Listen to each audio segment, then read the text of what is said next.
I'm aware of how late in the day it is, and I know some of you must be double parked, so I'll make this as succinct as possible.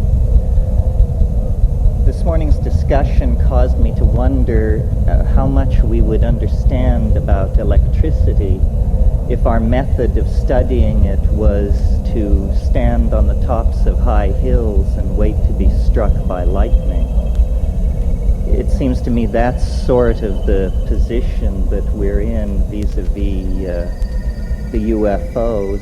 We have no real theory, we have conjectures, we have fiercely defended hypotheses, but we have very little that is concrete to go on. It's almost as though the issue of the UFO were an onion, and as we peel the layers of the onion, we discover when we get to the center that there is nothing there whatsoever left. It reminds me that if you cross an onion with a UFO, what you get is a flying saucer that brings tears to your eyes. And so what I would like to do is, just based on the notes I took today, to review what the options available to us are in terms of trying to get some kind of intellectual handle on this phenomenon, and I'll move through them rather quickly. One possibility that I suppose is now out of fashion because it wasn't mentioned here today, other than what Jacques said about ball lightning and plasmas, is that the UFOs are somehow natural phenomena, perhaps piezoelectric forces that have an ability to interact with the delicate electrochemical machinery of the human nervous system to create an impression of hallucination or visitation or abduction. That's one possibility. The more serious contenders as explanations, I think, fall into three categories. Is it us? Are we being visited? Or is there another tenant in the building that we are unaware of? And my own feeling about this tends to vacillate. I have had contact experiences. I have seen a UFO very close. I have met with entities from other dimensions, and it has not impelled me to take a strong position. I've paid very close attention when these experiences were happening to me, and there always seem to be loose ends that argue against whatever hypothesis seems currently most attractive. And though Jacques didn't mention it today, I recall in his book, The Invisible College, he stressed the absurdity that seems to attend the contact experience, that if the contactee will truly tell the unvarnished truth, then there will be elements in the story which will make the contactee look like a moron. In other words, the invalidation of the experience is an inimical part of its structure, almost as though the entities were saying, well, you may tell this story if you wish, but if you tell it truthfully, you'll be taken for a fool. Well, there's nothing wrong with being taken for a fool, except that it does seal the phenomenon rather nicely away from the very sober ladies and gentlemen who are making their careers in some branch of science. They are not interested in investigating the kinky, the anecdotal, the possibly pathological. In preparation for this conference, I reread Carl Jung's book, published in 1954, called Flying Saucers, A Modern Myth of Things Seen in the Sky. And to my mind, no one has really gone beyond Jung. He understood very clearly that saying that something is a denizen of the psychic realm no way precludes its also having efficacious force in the physical realm through the phenomenon which he called synchronicity. Some of the points which Jacques made today about the nature of the medical examinations that are reported, they are absurd. They are unnecessary to be performed at our level of technology, let alone any future more advanced level that we might be asked to believe in. So if the UFO phenomenon is something that is coming from us, then what is it, and what is it for? And I've given a good deal of thought to this question over the years because I tend to lean toward the notion that the UFO problem, like many subtle problems, is haunted by our own naivete concerning language. If I were to randomly choose, and don't worry, I shan't, 5 of you to come up here, and each one of you would have 40 seconds to explain to the rest of us what an atom is, it would be preposterous. None of us know. I doubt there's a person in this room who can give an account of the atom that tallies with the quote-unquote orthodox description of the atom. So there is a curious fuzziness about the most mundane parts of reality when we really attempt to magnify and understand them in the clear light of consciousness. How much more ambiguity there is then, naturally, attendant upon the examination of any kind of phenomena which are rare or tend to be fringy. So it isn't a matter of achieving consensus over the UFO. We can't even achieve consensus about what constitutes a decent souffle. So this passionate desire to drag us all under the umbrella of a single explanation is, I think, missing the point. To my mind, if the UFO phenomena is something arising out of the superego of the human psychic organization, then we should ask why. What is it doing? And I don't want to sound like a public relations agent for Jacques Vallée, but to my mind, with the exception of Jung, Jacques is the only commentator on the phenomenon who has really pushed the frontier back. To my mind, in The Invisible College, when Vallée says, in looking at the effect, not asking the question, what is it, but what does it do, you very quickly see what the flying saucers are doing. What they are doing is eroding faith in science. They are an antidote to the scientific paradigm that has evolved over the past 400 years and which has led us to the brink of global catastrophe.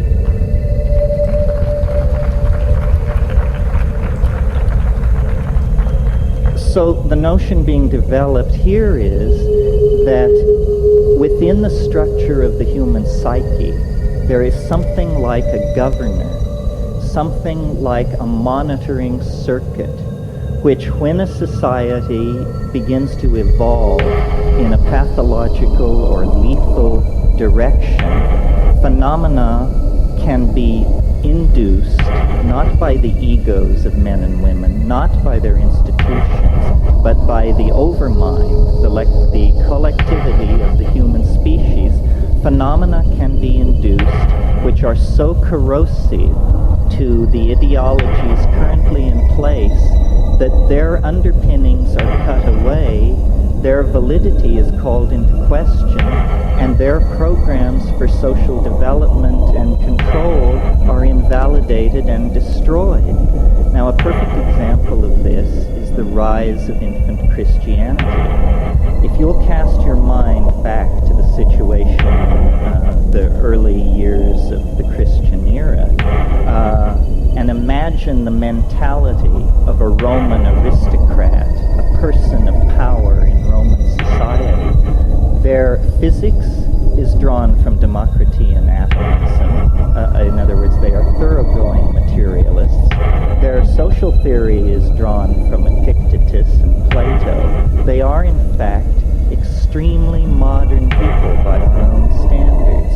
However, among the gardeners and kitchen help and stable boys, there is news of a momentous event in the Middle East. A Jewish rabbi has triumphed over death and risen after 3 days in the tomb. Should the master of a Roman household have caught wind of this kind of superstitious talk among the help, he would have just dismissed it with a sneer. What a preposterous idea. And it is a preposterous idea. Nevertheless, the fact that an idea is preposterous has never held it back from making zealous converts. And within 120 years after the Annunciation of the birth of Christianity, its missionaries were beating on the gates of Rome, attempting to convert the emperor. Now I see a similar situation in the modern context, that rationalism, scientific technology, which began and came out of the scholasticism of the Middle Ages and the quite legitimate wish to glorify God through an appreciation of His natural world, turned into a kind of demonic pact, a kind of descent into the underworld, a nekeia, if you will, leading to the present cultural and political impasse that involves massive stockpiles of atomic weapons, huge propagandized populations cut off from any knowledge of their real histories, male-dominated organizations plying their message of lethal destruction and inevitable historical advance. And into this situation comes suddenly an anomaly, something which cannot be explained. I believe that that is the purpose of the UFO, to inject uncertainty into the male-dominated, paternalistic, rational, solar myth under which we are suffering.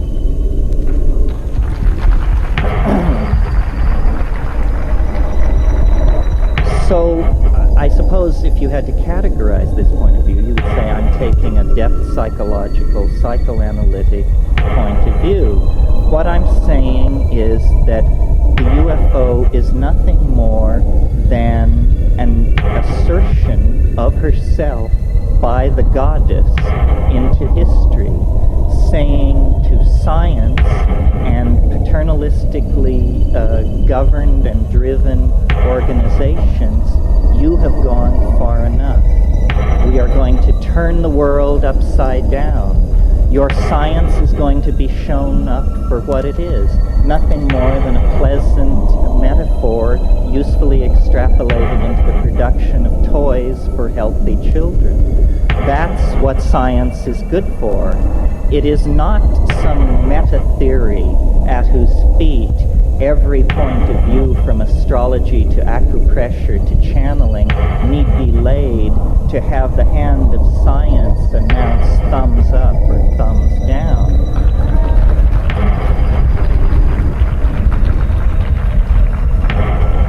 Now there is another possibility which can be dovetailed into the first.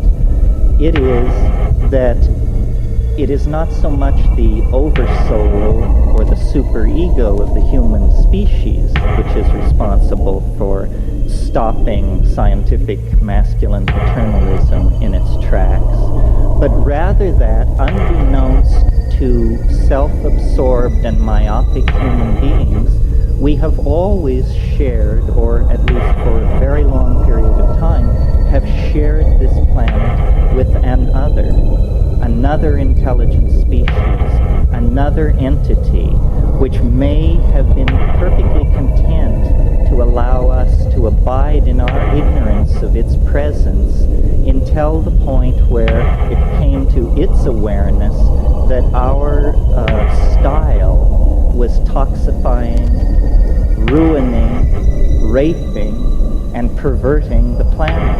And at that point, this thing springs into action with similar end results as the previous scenario, the invocation of the superego. It's astonishing to me that in the 45 years that the UFO, are we being visited question has been kicked around, I have never seen in any UFO book or publication the suggestion made that if we believe we are being visited by organic, intelligent life forms from some other dimension or place in the galaxy, then we should very, very thoroughly examine the ecology of this planet for traces of its presence. What assurance do we have that the several million life forms that we know to exist on this planet all evolved here? Do we have any assurance? There are ways to gain that assurance by doing comparative DNA sequencing and this sort of thing. Some of you may know my own position, or one of my positions, which is that plants and fungi containing psychoactive compounds are extremely viable candidates for extraterrestrial intruders into the environment of this planet. And this is not to put down Whitley's story, which is a very interesting story, but had he prefaced his story with the comment that before it all happened he took 5 grams of mushrooms, I doubt he could have sold it to his mother. Because in the world where mushrooms and other psychedelic plants are imbibed, such stories are commonplace. It's no big deal. So I'm always amused by UFO investigators and compilers of data who will tell you, well, the first thing we did is we got rid of all the stories told by anybody who was intoxicated on anything. It seems to me that move has probably absolutely precluded any possibility of understanding what is going on.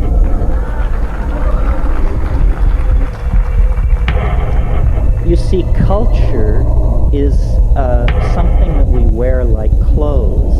And we're very much at ease with culture. Our mind is very much at ease with culture. And we gather the language of a given culture around us. Culture is the mind unperturbed. When a shaman or an ecstatic visionary goes into the wilderness and through ordeal or yogic practice or breath control or the taking of a psychoactive substance perturbs the mind, then we see what the mind is out naked, undressed from the clothing of language and convention.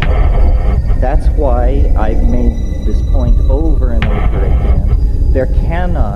There will not be a serious discussion of the origin of UFOs, or for that matter, of the nature of consciousness itself, until we leave the utterly culture-bound, provincial, and hick-like attitude that science has foisted on us about perturbing the mind. Without the use of psychedelic substances, I think solving the UFO dilemma is going to be as thankless a task as attempting to understand the nature of the universe without availing yourself of the use of a telescope. It is simply tying our hands behind our backs. Now there is a third possibility, which is the one that is the more commonly entertained notion, which is simply that we are being observed by intelligent life forms that evolved somewhere else in the galaxy. They have quarantined our planet to keep us from being agitated by their presence, and they will eventually reveal themselves. I find this an extremely odious notion, especially the part about how much chaos there will be if the truth is ever revealed. This is nothing more than the reassertion of masculine paternalism. It's right to keep secrets from the rest of us. It's believed that there is a privileged all-male class of people who can be let in on what's really going on, and the rest of us, poor dears, have to be shielded from these tremendously shocking facts. I discussed this once with an entity, and it said to me, well, you know, we've disguised ourselves as an extraterrestrial invasion so as to not alarm people with what's really going on. We're getting close to the end, folks. There is a fourth possibility, which I mention only in the interest of thoroughness, which is that these entities and their vehicles are not spacecraft at all, but are in some sense time craft, and that we may be the tremendous sense of empathy with these quite physically unusual beings may arise out of the fact that we're looking into the faces of our great-great-great-grandchildren, who may be emanating back through time, carrying the message, a message about some sort of future event or situation that lies many centuries downstream from us, but that is of such import that from that point, agents are moving backward and possibly forward through time, spreading the news of some kind of mode shift. This doesn't seem to me to be impossible. However, based on my own experience, which is what I think this thing really comes down to, because what we have in the UFO issue is an official position supported by scientists, whether they be Neanderthal right-wingers or doctrinaire Marxists or whatever, a conspiracy of consensus against the personal experiences of individual human beings, who are told, well, what you're saying happened to you can't have happened. You are insane, you are mentally ill, you are mistaken. So what we really have here is a political issue. Which do you believe? Your perceptions, memories, and expectations aided by your intellect, or some kind of utterly abstract, official, doctrinaire, sexist philosophy laid on from above? So I think really what the saucers do, if you accept their presence, is they empower us. They empower us to see science for the shell game that it is, to see the past 400 years of Western culture for the pathetic narrowing of the spectrum of allowable phenomena that it is, to the point where people think that if you can't bang on something with a hammer, it isn't real, which to me is just wild talk. I can't even imagine where that kind of thing is coming from. So I think, and I'll just leave you with this final thought, that in lieu of the repression, and it is a repression throughout this century, of legitimately available ways of exploring the modalities of consciousness, and by that I mean psychoactive compounds, the repression of those compounds and their use by science has created a neurotic energy dynamic in the mass psyche. And the mass psyche has begun to hallucinate because the destiny of human beings is to live in the imagination in the hands of the goddess. And wherever that thrust is impeded, psychopathy will result. There will be neurosis, there will be psychic epidemic, there will be confusion. So I believe that until we form a resolution to conduct an unfettered and mature exploration of the human psychology using all the tools available to us, that the skies of Earth will continue to be haunted by flying saucers. They will continue to be haunted by flying saucers and their denizens because they are symbols of our infantilism, of our sense of loss, of our incompleteness. And we can heal that breach by simply recognizing that the true mystery lies within us. The true mystery is in the mind, and its historical promise is the transformation of our society through the abandonment of reason as it has been narrowly defined by this extremely solar, masculine, paternalistic, materialistic legacy that we are the victims of. Well, I could talk for a long time, but I think that's it in a nutshell. Thank you. Thank you.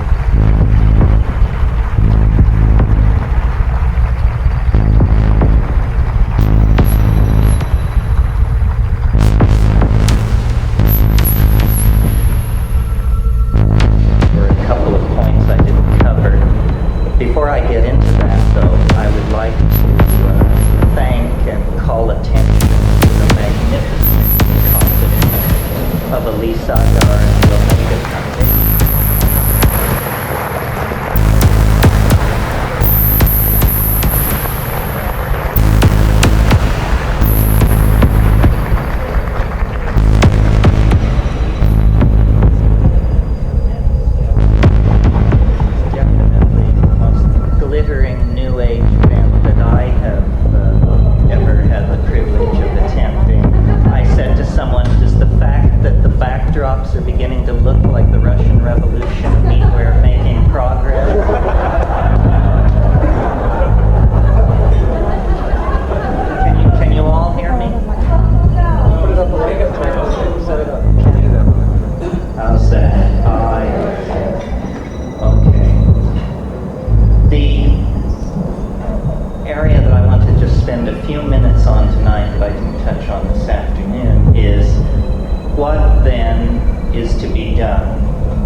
Nothing more than my take on it is that what we are involved in and with in the UFO phenomenon is an extremely poignant and intense effort to end our alienation from the unconscious. That we can no longer have the luxury of an unconscious portion of the human psyche. That is an artifact of the childhood of our species, and that in fact the ending of childhood, anticipated brilliantly in Arthur C. Clarke's novel Childhood's End, the ending of childhood is what we are experiencing in relationship to the alien archetype. As a species, we are coming into a kind of pubescent awareness of the presence of the other, our childish historical concerns that were self-directed and self-indulgent no longer satisfy, and a deep kind of yearning has come upon the species, a yearning for the confirmation of the presence of an other. In the same way that an adolescent child becomes aware of and develops an extremely intense, highly charged, and ambivalent attitude toward the opposite sex. I think we are discovering in our own psychic structure the potential, the possibility of a relationship with an intelligent species outside ourselves. And this raises for us all the tensions, all the issues that accompany an adolescent love affair. How are we to eliminate the human unconscious and come into our birthright as fully conscious, enlightened beings? What is to be done? Again, my opinion is that what we need to do is to concentrate on the phenomenon of communication and the evolution of language. We have been far too naive about the role that language has played in the construction of reality at its center, let alone off on the fringes with the elves and the fairies and the UFOs. We need to test the envelope of language. We need to perfect the fine idea of being able to communicate with each other. At the moment, and I think we proved it at this conference, it's nothing more than a fine idea. I felt before I came to this meeting that we would all sit down in a room and make great progress in about an hour toward understanding the phenomenon. And then I discovered that we were all, including myself, heavily freighted with linguistic momentum, the power of our own metaphors to carry us past the opportunity to listen to what other people were saying. And so I think that what we are dreaming of is a common language. And what the saucers are attempting to teach is the modality of a linguistic transformation in the direction of a kind of communication that is not dependent on culturally sanctioned dictionaries, but that is in the bones, in the neurons, in the synapses, so that the ambiguity which attends all our discussions about reality will be purged from our worldview. This is the essence of falling in love. One definition of falling in love is nothing more than lifting the veils of misconception between two entities and still being able to go forward towards some kind of movement. So I really believe that we have moved so far from an awareness of the feminine portion of our psyche that now the thing dearest to us and closest to us must present itself in consciousness under the guise of an extraterrestrial or interdimensional invader. It's a comment on the alienation of our era and the way this schism can be breached, the way this psychic wound can be healed and a kind of species-wide individuality emerge is through taking control, conscious control of the evolution of language. This means paying a great deal more attention to what we say to each other, to linguistic intent. I think that the main legacy of the 1960s into the 80s was a legacy of language transformed in the direction of feeling. To me, the most shocking part of the male dominance of our worldview is the paucity in our language of terms that convey emotion. We have 500 words for the components of a steering mechanism. We have 5 words for emotions. Each one of us is a swim in a concatenation phenomena that come and go just below the surface of our awareness. But if any one of us turns to another and says, "How are you doing?" the answer is, "Fine, fine, yourself." This is presenting a tremendous barrier to us to the expression of our wholeness. And I'm completely willing to line up behind Carl Jung on the notion that the UFO is an expression of our longing for wholeness. In principio et verbo caro factum est. In the beginning was the Word, and the Word was made flesh. In other words, if you were an actual extraterrestrial standing off in a spaceship looking down on this planet, you would not see the strivings of individual species. You would not even see the great classes of organized organic life. What you would see instead is a gene swarm, a language frenzy, the coding of meaning in genes, in words, in architectonic productions, in poetry. What is happening on this planet is the self-reflecting genesis of communication for itself. It is language somehow that is loose in our species, on our planet, within and without the flying saucer. So communication, which we take astonishingly for granted, considering the very basic kinds of needs that we communicate to each other, is actually the great frontier of our spiritual becoming. It seems to have passed right by us that we already possess a form of telepathy. The miracle of communication involves the fact that I make small mouth noises and you instantaneously consult the culturally sanctioned dictionary, and out of your dictionary you construct a map of my linguistic intent, and then through a series of grunts and nods we assure each other that we know what we mean. So in a sense, I said this afternoon that the UFO was here to confound us, to confound science.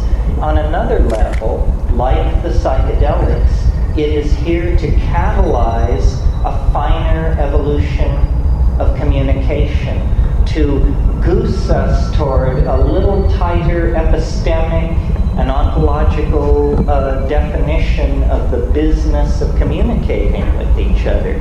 If we could refine our channels of communication, we would coalesce into the kind of omnipotent, extra-worldly organism that we anticipate in our vision of the flying saucer. So I think really the flying saucer has become the guiding image of our own cultural evolution. We are going to live in the imagination. This planet is involved in a birth process. There is nothing unnatural about what is going on this planet, and there is nothing unnatural or inappropriate about us. It's simply that the planet has carried us to term. We are now ready to leave the womb, and the womb is in danger of toxemia if we in fact do not leave it. We have passed into a new kind of time where the separation of our species from the planet that gave us birth is a necessity for the survival of both parties. And like any birth, it is a moment of crisis. It can end in catastrophe, and perhaps the saucers stand off to perform a necessary cesarean if things really turn into chaos. Many contactees report an apocalyptic scenario involving the saucers taking everybody away in the wake or in the imminence of thermonuclear exchange. However, the mature way, the self-reflective way, the dignified way out of this cultural impasse, out of this global standoff, is for us to take seriously, on a personal level, the possibility of evolving our communications with each other so that we actually become the loving family of the goddess, the planetary organism that we all feel ahead of us in the future, casting an enormous shadow back over the historical landscape. Eventually, and when is up to us, it will no longer be a higher dimensional object throwing a shadow into the flat dimensions of history. It will be instead a transcendental object made manifest. We are, in fact, on the brink of great changes. Yes, the UFO phenomenon has been around for hundreds of thousands of years, possibly, but nevertheless, it is somehow spun into the fate of our species, and the overwhelming image of self-transcendent flight, of return to a mandalic unity that transcends space and time, is the guiding archetype of our peregrination through history. So I believe that the UFO waits at the end of time in the same way that the individuated personality waits at the end of the ontological development of the individual. And if we act in good conscience and with great faith in each other, we can in fact realize the hope of the Irish prayer, which says, "May you be alive at the end